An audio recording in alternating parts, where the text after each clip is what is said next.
Velkommen til online smagning med Living Souls. Vi sidder her i lokalet ved Ballindalloch. Jeg har Jens med mig i aften. Og så har vi Calum med fra Skotland, som jeg vil præsentere lige om et kort øjeblik. Jeg håber, I alle sammen har modtaget jeres pakker med de 8 samples, vi skal igennem. Og har set frem til den her smagning. Jeg har i hvert fald i særdeleshed glædet mig meget til det. Og ellers så kan jeg også sige, at Calum kommer også til Whiskymessen den 7. marts, hvor vi har en masterclass, hvor han også kommer og fortæller lidt, og selvfølgelig er han også på standen efterfølgende, så man kan komme ned og snakke med ham dernede. Yes, det var praktikaterne. Mere eller mindre. Yes. Hvis der er nogle spørgsmål, så ping os lige i chatten, så skal vi nok sørge for, at I kan komme til at tale. Og I afbryder, eller stiller spørgsmål undervejs, og så tager vi et løbende der. Super, okay. Hello, Calum. Hey, how are you doing, everyone? You're sitting in Edinburgh, and you're one of the managers in Living Souls, as far as I know. Yeah. And we have only spoken a few times over WhatsApp, video chats, a lot of emails, of course. But could you please tell us a bit about yourself and the company, and what's your mission about this whiskey? Yeah, sounds great. Well, first of all, thank you for having me. My Danish is not too good. Actually, my Swedish is okay. My partner's Swedish, so I'm trying to pick up a few bits and pieces, and I hear the languages are quite closely related, but I'm not too sure exactly what you said, Brian. So just to give you guys a quick snapshot. So I'm Calum. I'm one of the co-founders of Living Souls. We are a relatively new independent bottling company. We only got going November 2024. And when we set out, there's 3 of us involved. When we set out to do something a little bit different in the independent bottling space. So we're not a single cask. Everything is not at cask strength. Instead, what we do is it's all small batch. So it's a minimum of a 2 cask fatting. We look for unique parcels of liquid. We want to bottle the weird and wonderful. We're very much flavor led, and we do everything in batches. So everything we taste tonight, hopefully there's something a little bit different about that. Because that's certainly what we set out to do, try and provide people with something quite different. So we've been up and running for a year and a couple of months. So far, we're in 11 markets, 11 countries. UK is, of course, our biggest country, given we're based here. But a few more in Europe. We're in Germany, the Netherlands, and then in the US, Canada, and also kind of Australia and some of Asia. So it's been a busy year and a couple of months. With that in mind, I thought I'd just give you some background. So today we're going to do 8 drams, I believe. 8 drams is a bit of a record for me, but I guess the Danes like to drink. So we're going to have some fun, as no surprises there though, right, Brian? So we're going to have some fun going through these drams. Today we're going to taste everything from a new distillery on Skye, an Islay sweetheart, I would call it. A 40-year-old and also an accidental whiskey. So you'll understand what I mean as we start to taste through, but there's plenty to taste today.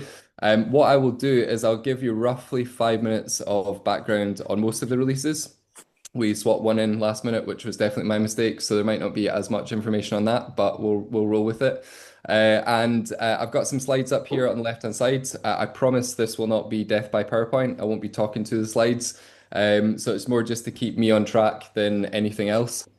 So if you guys have any questions at all, please just stop me. Let's try and make this as interactive as possible.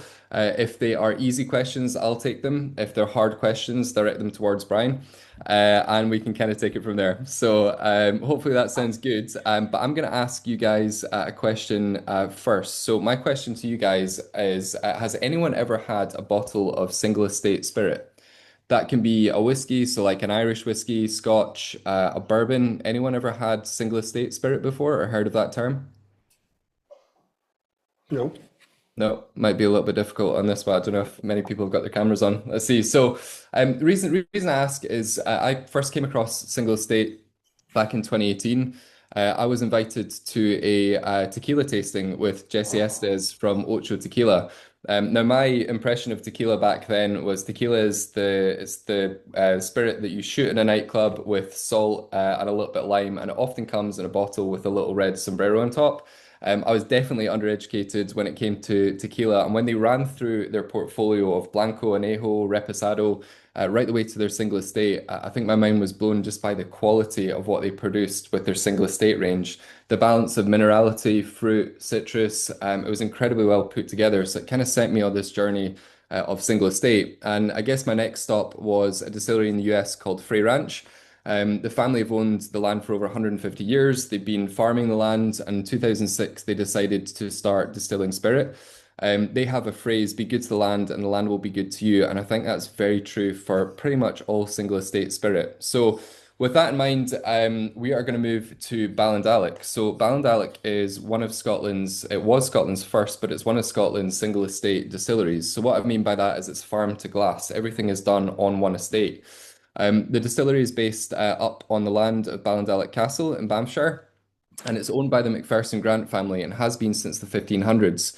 Now, it's incredibly difficult to build a new distillery in Speyside simply because there's many of them. There's over 60 distilleries.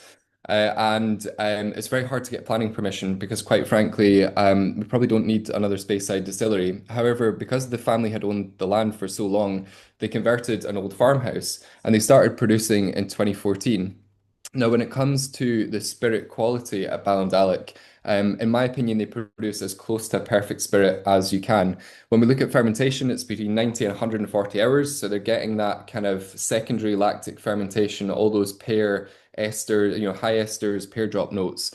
They got worm tub condensers, so quite old school, and it's just a great spirit. So when we got the opportunity to pick some up last year, we picked up some 8-year-olds and we picked up some 10-year-olds, and that is what's hopefully in your glass in front of you.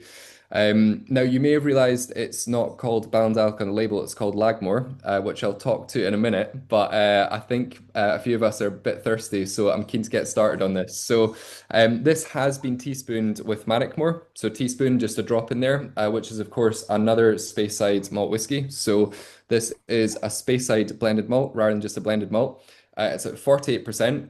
This is first fill bourbon. It's non-chill filtered, natural color, as is everything in our portfolio. So I will hand it over to you guys. Have a nose, have a taste, and let's see what we think. Skål. Sláinte. Skål. Sláinte.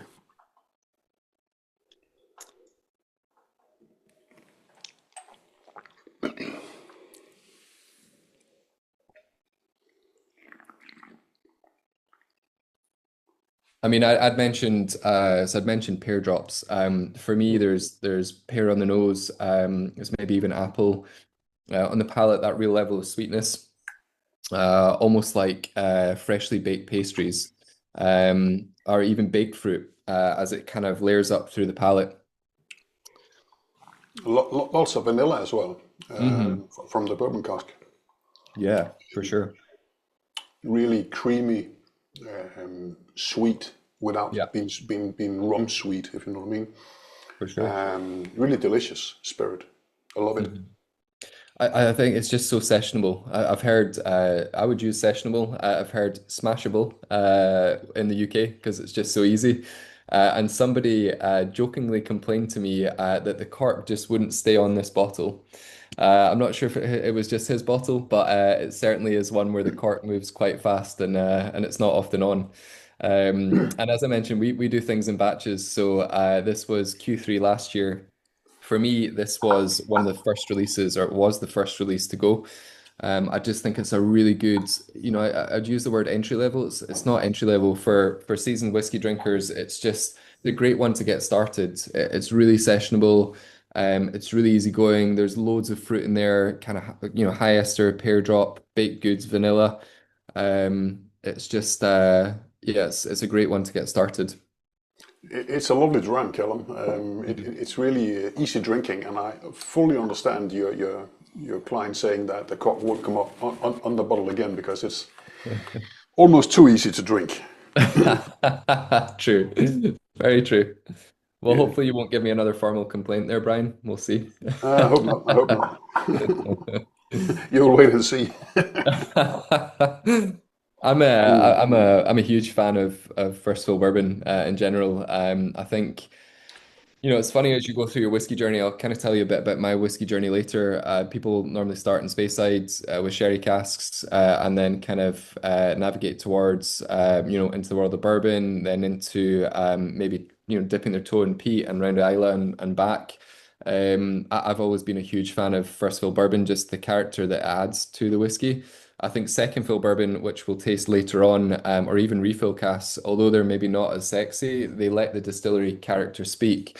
And I think with this one, we've got a really nice balance. The bourbon cask is adding something, so it's kind of elevating or accentuating those notes, but it's not taking over. And for me, it's always about letting the distillery character itself speak. They produce awesome spirit at Ballindalloch, and it's really important to kind of let that shine through. So that's the reason we didn't recast it into a sherry cask or another specialist cask. I think for this, it just showcases what Ballindalloch is. Yeah, absolutely correct. And most whiskey, I actually enjoy the most in ex-bourbon barrels because you can't hide anything in there.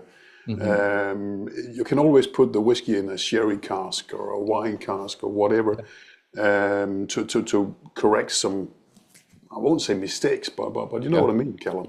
Yeah. But in a bourbon cask, you just get the distillery. I just love that. Totally, and I think it goes both ways, right? I think for as you mentioned, I think for whiskey that's not great that needs some help, it masks the quality of the whiskey. But it does the same thing for great whiskey. So if you have whiskey that comes from a distillery with a great DNA, great character, and then you whack it into a bunch of casks, you lose that DNA. So it almost goes the opposite way, where it feels a shame to have multiple cask finishing on anything where the distillery quality and character is, doesn't need it, quite frankly. Yeah, and the good news is, by the way, that the new order I ordered from you guys, Calum, I received that today, as I told you before we started the online tasting here. So it's possible to order again from the web shop. Also this one, because we were quite low on that. I think we were down to 3 or 4 bottles left.